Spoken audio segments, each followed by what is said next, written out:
Carol Garvey, and I'm retired. I was an emergency dispatcher for 26 and a half years for the county of Santa Clara.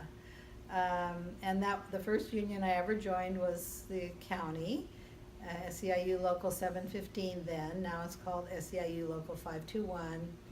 And that was my first experience, with a union. It was actually, at the time, well, always, the very best job I ever had in terms of pay and benefits and workers' rights and the opportunity for advancement and also like education opportunities where they reimburse people for tuition.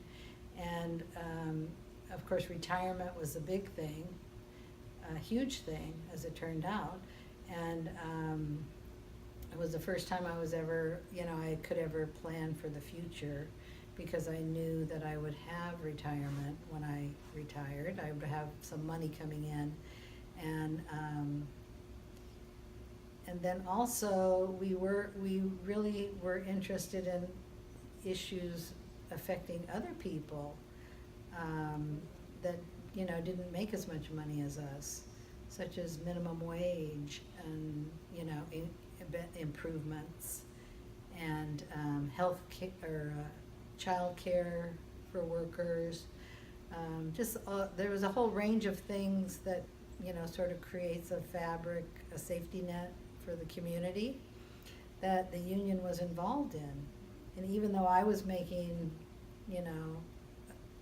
a decent amount of money, decent to good, and I was well above minimum wage, it was, the whole idea is a rising tide lifts all boats, not just the yachts. And so, if people on the lower end of the spectrum make money, then the people higher will too, and it all works out for everybody.